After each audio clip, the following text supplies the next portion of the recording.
শয়তানের পরিচয় কোন আলেম সাহেব কোরআন থেকে তুলে ধরছে? শয়তান শয়তানই জানি, শয়তান তো একজন, এক। এই শয়তানের রূপ 4টা, কোরআনে তার দলিল। 4 রূপ এক শয়তানের। আবার এই 4 রূপ একখানে হইলে আরেকটা রূপ হয়, সেইটা হলো খবিস, 5 রূপ। তাহলে একটা একটা করে দলিল দেই। কি? আউযু বিল্লাহি মিনাশ শাইতানির রাজিম। সর্বপ্রথম কোরআন পড়তে পড়েন না? আউযু বিল্লাহ সূরা পড়তে, আয়াত পড়তে আউযু বিল্লাহি মিনাশ শাইতানির রাজিম, শয়তান। তারপরে যায় বলতাছেন কুল আউযু বিরাব্বিন নাস মালিকিন নাস ইলাহিন নাস মিন শাররিল ওয়াসওয়াসিল খান্নাস। পড়েন না? খান্নাস 2 রূপ। কোরআন পড়তেছেন সূরা নেসার মধ্যে তালিবুদ দুনিয়া মারদুদ, যে শুধু দুনিয়া দুনিয়া করে, সম্পদ সম্পদ করে, মাল পানি করে, ক্ষমতা করে, সে হচ্ছে দুনিয়াদার মারদুদ। এই দুনিয়াদার মারদুদ যারা দেখবেন অনেক সম্পদ জমায়, খালি বড় লোক হইবার চায়, খালি পয়সা জমাইবার চায়, এইটা যাই না রাখবেন আল্লাহর ভাষায়, কোরআনের ভাষায়, রসুলের ভাষায়, এটা সবচেয়ে বড় মারদুদ। প্রয়োজনের বেশি সম্পদ জমা করাই নিষেধ। এই হাদিস মুসলমানের উপরে ফালান, কয়টা মুসলমান পান? আরে খোঁচায়া বের করন যাবো নিরান কাশি দিয়া, যেই কয়টা আছে মুসলমান। মহানবীর হাদিস। তাহলে পরে এই মারদুদ পাইলেন। আরেকটা রূপ আছে, সেটা হলো ইবলিশ। সেই ইবলিশ কোথায়? সূরা বাকারার 34 নম্বর আয়াত। ফাসাজাদু, সবাই সেজদা দিল, ইল্লা ইবলিশ। আল্লাহ পাক সূরা বাকারার 34 নম্বর আয়াতে বলতেছে উসজুদু লিআদামা, হে ফেরেশতারা আদমকে সেজদা করো। সঙ্গে সঙ্গে রব্বুল আলামিন বললেন ফাসাজাদু, সবাই সেজদা দিল, ইল্লা ইবলিশ, অহংকারী দিল না। এই অহংকারী কে? অহংকারটা কে করলো? কিসের অহংকার করলো? কিসের অহংকার? আমরা বলি অহংকারী সেজদা দিল না। এখন প্রশ্ন কি অবান্তর বাবা এটা, যে কিসের অহংকারটা সে করলো? একটা কিছুর অহংকার তো আজাজিল করছে। আজাজিল কি অনেক টাকার মালিক ছিল, অনেক পয়সার মালিক ছিল, অনেক সম্পদের মালিক ছিল? না, আজাজিল করেছিল এলেমের, আমলের অহংকার, আমলের অহংকার, ক্ষমতার অহংকার। কি ক্ষমতা? আমি ইমামে মালাইকা, সমস্ত ফেরেশতাদের ইমাম, লিডার, নেতা, আমি কি কম? আমল এবং ক্ষমতা, পদবীর অহংকার করেছিল। সঙ্গে সঙ্গে রব্বুল আলামিন বললেন ওয়াকানা ওয়াস্তাকবারা মিনাল কাফিরিন। সে অহংকার করার কারণে কাফেরদের অন্তর্ভুক্ত হইল। যে অহংকার করে সেই কাফের। এটা আমি বলি নাই, আল্লাহ বলছে কোরআনে সূরা বাকারা। যে অহংকার করে, আর যে নিকি এলেমের অহংকার করে, যে নিকি আমলের অহংকার করে, সে তো ডেফিনেটলি কাফের। কোরআন রব্বুল আলামিন সূরা বাকারায় বলে দিতেছে, সর্বপ্রথম কাফের ফতোয়াটা আল্লাহ দিছে। কাফের ফতোয়াটা কোরআনে অনেক জায়গায় আল্লাহ দেয়। অহনে মোল্লারা লয়ে লইছে আল্লাহর দায়িত্ব। অহনে কাফের ফতোয়া আল্লাহ দেয় না, মোল্লারা দেয়। তুই কাফের, তুই কাফের, তুই। এইটা কিন্তু মোল্লাদের দেওয়ার কোনো অধিকারই নাই, এটা কইবা আল্লাহ। নমরুদ রে কাফের আল্লাহ কইছে, ফেরাউন রে কাফের আল্লাহ কইছে, সাদ্দাদ রে কাফের আল্লাহ কইছে, আবুল আহাব রে কাফের মহানবী কইছেন আল্লাহ কইছে, আল্লাহ কইছে। তাহলে অহনে মোল্লারা হয়, আমিও মোল্লা, আমরা কই আর কি। আসলে এইটা তাদের অধিকার নাই। তাহলে আপনি পাইলেন কি কোরআন থেকে? শয়তান, ইবলিশ, খান্নাস, মারদুদ।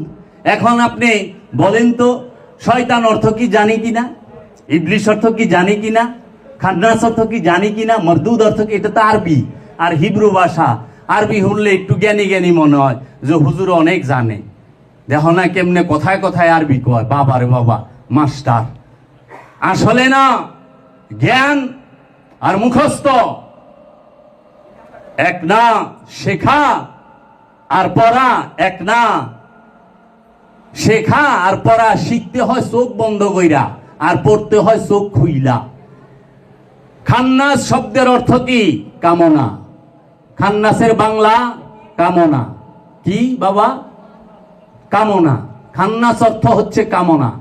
শয়তান অর্থ কুমন্ত্রণা দাতা। ইবলিশ শব্দের অর্থ অহংকারী। ইবলিশে ইবলিশ এটা হিব্রু ভাষা, আরবি না। আরবিতে বলা হয় বালাসা। আর এই বালাসাকে, যে বালাসা মানে অহংকার করে, তাকে বলা হয় ইবলিশ। তাহলে ইবলিশ শব্দের অর্থ অহংকারী, মরদুদ শব্দের অর্থ হইল সম্পদ জমাকারী, দুনিয়াদার। পাইলেন? এখন আপনি এই গ্রামে খুঁজা বাইর করেন যে কামনা ছাড়া একটা মানুষ নাই, আছে বাবা? আচ্ছা, অহংকারী কোনো লুকই নাই এখানে, নাই। কুমন্ত্রণা দেয়, যেরকম ঝগড়া লাগায় দেয়, যেটা কোন দরকার না ওটা কয়, কি রে শুনলাম অমুকে কইলো, এটা হাসানি রে, আমি কইলেও কই নাই, অমুকে কইছে। আচ্ছা, এই যে কুমন্ত্রণা দিয়া ফ্যাসাদ সৃষ্টি করলো, এইরকম লোক তো এখানে নাই, ভালো এলাকা। তাইলে আপনি কামনা আলা লোকও নাই, ফ্যাসাদ সৃষ্টি করা কুমন্ত্রণা দেওয়া না লোকও নাই, অহংকারীও নাই, আর সম্পদ জমাকারী তো নাই, নাই। হ্যাঁ, এই এলাকায় কি এইরকম আছে যে আজকে বাজার করে আজকে খায়, কিংবা সর্বোচ্চ 1 মাসের বাজার করে? মহানবীর হাদিস বুখারী শরীফ গিলা কইব না মাওলানা সাহেব, কারণ তারপরের বার হের ওয়াজ করবার আনবো না।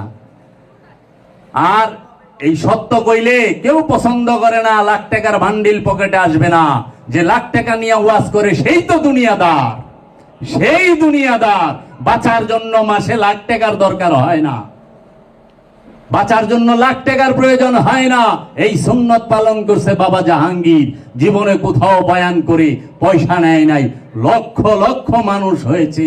বাবা জাহাঙ্গীর এই যে কামরাঙ্গীর চরে 1962 সালে কামরাঙ্গীর চর মাঠে লক্ষ লক্ষ মানুষের সামনে একটি বাহাস হয়েছিল।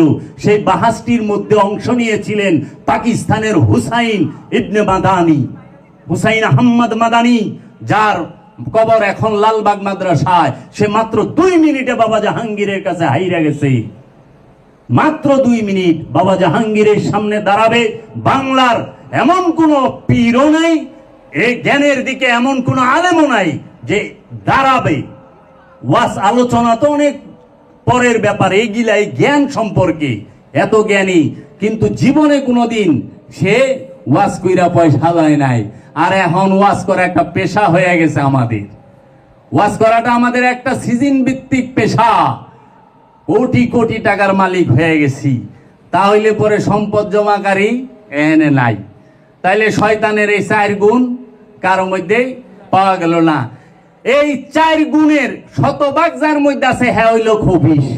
আল্লাহ হেরে খবিশ কইছে, আল খাবিশাতান আল খাবিশ। খবিশকে শয়তানের 100 ভাগ, মরদুদের 100 ভাগ, খান্নাসের 100 ভাগ, আর ইবলিশের 100 ভাগ। মানে যার মধ্যে 100% অহংকার আছে, যার মধ্যে 100% কামনা আছে, যার মধ্যে 100% সম্পদ জমাকারী এবং ক্ষমতার লোভ আছে, আর যার মধ্যে 100% অহংকার আছে, 400% মিলায়া যে রূপ হয় সে হয় খবিশ। আর এই খবিশ বড় ভয়ঙ্কর, এ দেশে একটা থাকলেই যথেষ্ট বরবাদ করণের লিগা। যেই রকম এই খবিশের রূপে ছিল নমরুদ, একাই যথেষ্ট ছিল। ফেরাউন, ফেরাউন শব্দের অর্থ জানেন? জিজ্ঞেস করেন ফেরাউন এটা কি ভাষা? আমরা তো অনেকে নাম রাখছি না, পোলার নাম রাখে বাপ মায় শখ কইরা সিদ্দিক, জীবনে একটা হাসা কথা কয় না, খালি মিশা কথা কয়। সিদ্দিক শব্দের অর্থ সত্যবাদী। আচ্ছা, অনেকে পোলার নাম রাখছে কাউসার। আমার ফুফাতো ভাইয়ের নামে কাউসার, কাউসার দরবারে। কাউসার হইল সর্বশ্রেষ্ঠ দান, মহানবী। ইন্না আতাইনা কাল কাউসার, কাউসারের অর্থই জানে না, নাম রাইখা থুয়া দিছে। অনেকে রাখে না পোলার নাম আসাদ, আপনার এলাকা আছে এরকম নাম আসাদ। আসাদ শব্দের অর্থ হইল সিংহ, হ্যাঁ নিজেই জানে না যে পোলার নাম সিংহ রাইখা থুয়া দিছি। অনেকে রাখে না ফাহাদ, ফাহাদ শব্দের অর্থ হলো সীতা, বাঘ, সীতা, সীতা, চিতাকে আরবিতে বলে ফাহাদ। অনেকে ফুলার নাম সব করে জামালও রাখে, জামাল অর্থ উট, আবার এক জামাল অর্থ নুরু। উট জামাল না নূর জামাল, এটা চিন্তা করন লাগবো না, বুঝা অনেক কিছু রাইখা দেয় আমাকে এনে। এরকম কইলে অভাব নাই। অনেকে মেয়ের নাম কোরআন শরীফ থেকে রাখছে রিয়া, রিয়ামণি। রিয়া শব্দের অর্থ হলো গন্ধ। আবার অনেকে রাখছে কি জাহিমা, মেয়ের নাম জাহিমা। জাহিমা শব্দের অর্থ হলো জাহান্নামের প্রজ্বলিত আগুন। জাহান্নামের আগুন দৌড় বার লইছে, 8 বার লইছে, তাও জ্বলন্ত আগুন, ওইটারে কয় জাহিমা। নাম রাখার আগে অর্থ বুঝালেন। আমার বাইকটার নাম রাখছে সাফওয়ান, সাফওয়ান অর্থ হলো পাহাড়। আরেকজনে রাখছে রেদওয়ান, রেদওয়ান শব্দের অর্থ হলো ঝর্ণা। পোলার নাম ঝর্ণা রাইখা থুয়া দিছে, হ্যাঁ নিজেও জানে না। অনেকে খুব শখ করে রাখছে রায়হান, রায়হান শব্দের অর্থ তুলসী পাতা, তুলসী পাতার আরবি রায়হান। রায়হান রে তুলসী পাতা করে ডাক দিয়েন, দাঁত পইরা যাবো। তাহলে না যাই না অনেক কিছু করে। ফেরাউন শব্দের অর্থ হচ্ছে সম্পদ জমাকারী, যে সম্পদ জমা করে তাহাকে বলা হয় ফেরাউন। আর মুসা নবীর জমানায় যাহারা সম্পদ জমা করত সেই ফেরাউন, যারা সুদ খাইতো তাদেরকে বলতো ফেরাউন, যারা জুলুম করত তাদেরকে বলতো ফেরাউন। ফেরাউনের কাছে যাও, সেই মানুষকে জুলুম করতেছে, তাকে দিনের দাওয়াত দাও। ফেরাউন কি এখন গলিতে গলিতে নাই? গলিতে গলিতে নাই ফেরাউন। ফেরাউন কি এক জীবনের লেগা থাকবো? আবু জেহেল কি একবারের লেগা? না। এমন যে না মহানবীর আমলে আবু জেহেল আছিল, এই আমলে নাই। না, আবু জাহেল, আবু অর্থ হইল পিতা, জাহেল মানে মূর্খ, মূর্খের পিতা, যে তাকে বলা হয় আবু জাহেল। আহনে সে কেমন মূর্খ? সে কি এই লেখাপড়া সরা আলিফ বা তাসা জানতো না? এই মূর্খ না, না। সে আবু জাহেলের আসল নাম কি ছিল এইটাই তো অনেক মুসলমানে জানে না। আবুল হেকাম, আবুল হেকাম, আবুল অর্থ পিতা, হেকাম অর্থ জ্ঞানের পিতা, জ্ঞানীদের পিতা। আরব অহংকার করতে আবু জাহেলকে নিয়ে আমার কাছে আবুল হেকাম আছে। যেরকম ভারত অহংকার করেন আবুল কালাম আজাদ সাহেবকে নিয়ে, প্রেসিডেন্ট, উনি একজন বিজ্ঞানী। পাকিস্তান যে পারমাণবিক বোমা বানাইছে, যিনি আবিষ্কার করছে, তারে নিয়ে অহংকার করে না? এইরকম আরব অহংকার করতে আমার কাছে আবু জাহেল আছে, না আবুল হেকাম আছে। পরে মহানবী বইলা দিল আপনি আবুল হেকাম না, আপনি জ্ঞানীর পিতা না, আপনি হইলে আবু জাহেল, আপনি মূর্খদের পিতা। বিপরীত করিয়া দিছে, এইটাই দলিল হয়ে গেছে। এখন মানুষ এই নামেই জানে। কারণ কি, বড় যখন ছোটরে সার্টিফিকেট দেয়, ছোটরে কিছু দেয়, ওইটা সার্টিফিকেট হয়ে যায়। আর ছোট বড়রে কিছু দিলে ওইটা সার্টিফিকেট হয় না, ওইটা উপহার হয়। তো এই জন্য মহানবী সর্বশ্রেষ্ঠ। মহানবী যখন সার্টিফিকেট দিয়ে দিছে আবু জাহেল, ঠিকই আবু জাহেল। আর কোন কি দাঁড়িয়েও না, কমাও না, সোজা ফুল স্টপ মাইরে দিছে, একবার আবু জাহেল। তাইলে এই আবু জাহেল কি গলি গলিতে নাই? অনেক জ্ঞানী, কিন্তু নফস রুহের পার্থক্য জানে না। ইবাদত আমরা কেন করি যদি জিজ্ঞেস করে যে ইবাদত করেন কেন, আল্লাহরে খুশি করবার লিগা। তাই ইবাদত আল্লাহ খুশি হয়? ইবাদত করলে আল্লাহ খুশি হয়? তাহলে তো আজাজিলের ইবাদত আল্লাহ সবচেয়ে বেশি খুশি থাকতো। আজাজিল আর শয়তান হইতো না, কারণ অনেক ইবাদত করছে। তো আপনি যদি ইসলাম সম্পর্কে কোন রকম ধারণা, ইসলামের মধ্যে প্রবেশ করতে চান, ধারণা আনতে চান, সর্বপ্রথম আপনার অক্ষর পরিচয়টি জানতে হবে। আত্মদর্শনের, সুফিবাদেরও একটা অক্ষর পরিচয় আছে। যেরকম আপনি যে কোনো ভাষা শিখবেন, পড়া শিখবেন, লেখা শিখবেন, আগে অক্ষর চিনতে হবে না? বাংলা লিখতে গেলে সরয় সরা চিনতে হবে, স্বরবর্ণ ব্যঞ্জন বর্ণ চিনতে হবে। ইংরেজিতে শিখতে গেলেও ABCD জানা লাগবে, আরবি শিখতে গেলেও আলিফ বা তা সা এটি জানতে হবে। এগুলা না জানলে আপনি লিখবেনই কেমনে, আর আপনি বুঝবেনই কেমনে? তাহলে মূল বিষয় কি ইসলামের? মূল বিষয়, যদি কেউ ইসলাম সম্পর্কে কিছুটা জানতে চায়, সর্বপ্রথম তার জানতে হবে শয়তানের পরিচয়। শয়তানের পরিচয়, শয়তানের পরিচয়টা হচ্ছে সুফি জগতে প্রবেশ করার অক্ষর জ্ঞানের মতো।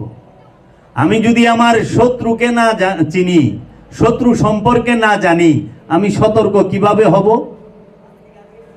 প্রতিটা মানুষের শত্রুকে, নফসের শত্রুকে শয়তান। কোরআন বলতেছে ইয়া বানি আদম লা তা'বুদুশ শাইতান ইন্নাশ শাইতানা লাকুম আদুব্বুম মুবিন। হে বানি আদমেরা, হে আদমের সন্তানেরা, তোমরা কখনো শয়তানের অনুসরণ করিও না, কারণ শয়তান হচ্ছে প্রকাশ্য শত্রু। আজকের এই সমাজ, আজকের এই আলেম সমাজ, শুধু সমাজ না, আলেম সমাজ জানে না শয়তানের পরিচয় কি, জানে না কোরআনুল মাজিদে শয়তানের পরিচয় কিভাবে বলা হয়েছে, কোরআনুল মাজিদের শয়তানের পরিচয় কিভাবে প্রকাশ করা হয়েছে। এই আলেম সমাজ শুধু কোরআন শরীফ পড়লো, মুখস্থ করলো, কিন্তু কোরআনের নিগুড় রহস্য তারা বুঝতে পারলো না, শয়তানের পরিচয় পায় নাই। আর শয়তানের পরিচয় যদি না পান, আপনি সতর্ক কিভাবে থাকবেন? সতর্ক কিভাবে থাকবেন? ইবাদত কিসের জন্য? ইবাদত আমরা কেন করি? যদি জিজ্ঞেস করে যে ইবাদত করেন কেন, আল্লাহরে খুশি করবার লিগা। তাই ইবাদত আল্লাহ খুশি হয়? ইবাদত করলে আল্লাহ খুশি হয়? তাহলে তো আজাজিলের ইবাদত আল্লাহ সবচেয়ে বেশি খুশি থাকতো। আজাজিল আর শয়তান হইতো না, কারণ অনেক ইবাদত করছে। তো ইবাদত করি শয়তানকে মুসলমান করার জন্য। ইবাদত কেন করে প্রতিটা মানুষ? দাসত্ব কেন করে? একটা কারণেই।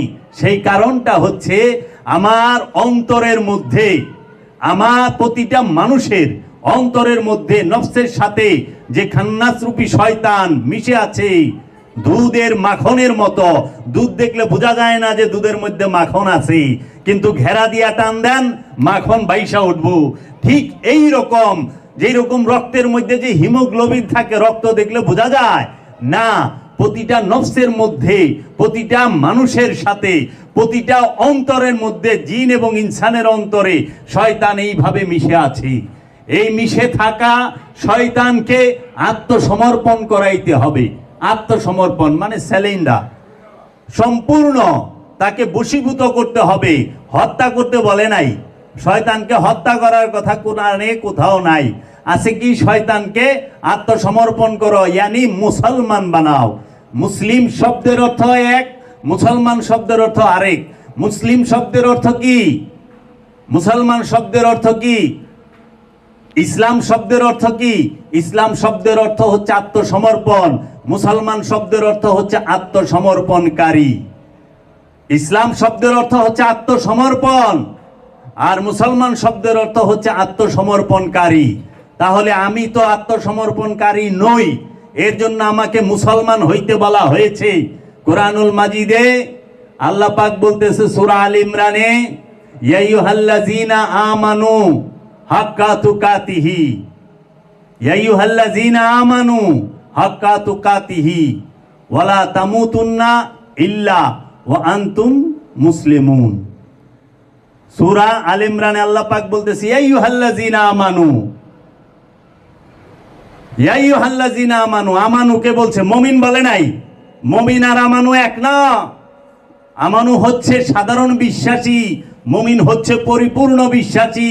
আমানু হচ্ছে অন্ধ, মুমিন হচ্ছে দৃষ্টিমান, চক্ষুওয়ালা। আমানু সে ধারণা করে। আমানুর জন্য ইবাদতের হুকুম, মুমিনের জন্য ইবাদতের হুকুম নাই। কারণ মুমিন সে সত্যদ্রষ্টা, মানে আত্মদর্শনকারী। আত্মদর্শন যে করে ফেলেছে সে মুমিন। আর যে আত্মদর্শন, নিজেকে চেনার, নফসকে চেনার চেষ্টায় রত, সে আমানু। এর জন্য এই আমানুকে আল্লাহ পাক হুকুম দিচ্ছে, ইয়া আইয়ুহাল্লাযীনা আমানু, হে ঈমানদারেরা, বিশ্বাসীরা, আল্লাহকে ভয় করো ভয় করার মতো, আল্লাহকে ভয় করো ভয় করার মতো। তোমরা মুসলমান না হইয়া মারা যায়ও না, মুসলমান না হইয়া মারা যায় না। তাইলে দেখেন, এখানে খেয়াল করেন, আমানুকে বলতেছে মুসলমান না হইয়া মারা যায় না। তার মানে আমানু যদি মুসলমান হইতো তাহলে আল্লাহ কিন্তু এই কথা কইতো না। এখন আমরা মুসলমান মনে করি যে টুপি পিনছে সে, আমরা মুসলমান মনে করি যে দাড়ি রাখছে সে, আমরা মুসলমান মনে করি যে পাঞ্জাবি পরছে সে, আমরা মুসলমান মনে করি যে সুন্নতে খাতনা দিছে সে, আমরা মুসলমান মনে করি যে টাকনুর উপরে পায়জামা পরে সে মুসলমান, আমরা মনে করি যে 5 বেলা নামাজ পড়ে সে মুসলমান। আসলে কি মুসলমান এটাকে বলে না আত্মসমর্পণকারীকে বলে? এখন এইটা হলো মেজাজি মুসলমান, আনুষ্ঠানিক মুসলমান। এখন যারা আছে হলো আনুষ্ঠানিক মুসলমান, মানে দলে ঢুকছে, দলগত মুসলমান, জন্মগত মুসলমান, কিন্তু আদর্শের মুসলমান এখনো হয় নাই। আদর্শের মুসলমান সেই হবে যে আত্মসমর্পণ করতে পারবে। কার কাছে আত্মসমর্পণ করবেন? এখন আহেন, কার কাছে করবেন? মৌলভী সাহেবরে জিগান, সোজা করে দেব আল্লাহর কাছে। জিগান আল্লাহর সাথে কি দেখা হয়েছে কোনোদিন? না। কথা হয়েছে? না। কথাও হয় না, দেখাও হয় না, পরিচয় আছে? না। আপনি তারে চিনেন? কয় জানি না। আপনার আল্লাহ চিনে? কয়টাও জানি না। তাহলে কিছুই জানেন না, কথা হইল না, দেখা হইল না, পরিচয় নাই, একদিন আপনার কাছে আইলো না, আপনিও তার কাছে গেলেন না, তাহলে কেমনে হইল যে তার কাছে আপনি আত্মসমর্পণ করবেন কেমনে? জাগতিক ভাবেও যদি একটা আসামি আদালতে আত্মসমর্পণ করে জজের সামনে যায় না? পুলিশের কাছে আত্মসমর্পণ করলে তার সামনে মাথায় হাত দিয়া নীল ডাউন হইয়া বৈশা পড়ে, তাই না? অস্ত্র ছাইরা হাত উঁচা করে। একজন তো সামনে লাগবো যে এর কাছে আত্মসমর্পণ করুম। এখন আপনি কেউ সামনেও নাই, আবার আপনি কইতেছেন আল্লাহ নিরাকার, আবার আপনি কইতেছেন আল্লাহরে দেখাও যায় না। আপনি আত্মসমর্পণটা করবেন কার কাছে? এর জন্য আল্লাহ বলেছেন আমার রসুলের কাছে যাও। রসুলের কাছে আত্মসমর্পণ করতে হয়। কার কাছে? রসুলের কাছে। রসুলের কাছে যদি কেউ আত্মসমর্পণ করে, সে আল্লাহর কাছে আত্মসমর্পণ করে। এর জন্য আল্লাহ রাব্বুল আলামিন বলেছেন যে হে আমার রসুল, হে আমার হাবিব, ইয়া আইয়ুহান নবী, হে আমার নবী, যাহারা আপনার হাতে হাত দিয়া বায়াত হইল, তারা আমি আল্লাহর হাতে হাত দিয়া বায়াত হইল।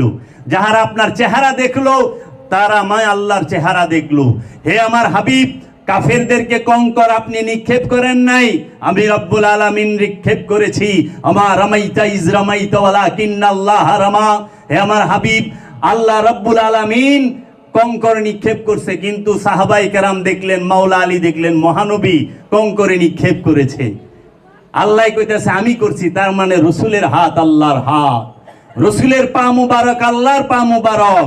এর জন্য কোরআন বলতেছে হে ইমানদারেরা, তোমরা আমার হাবিবের কাছে যাও, গিয়ে তার কাছে তওবা করো, তার কাছে ইস্তেগফার করো, তার কাছে সম্পদ সমর্পণ, সমস্ত সম্পদ তাকে দান করো।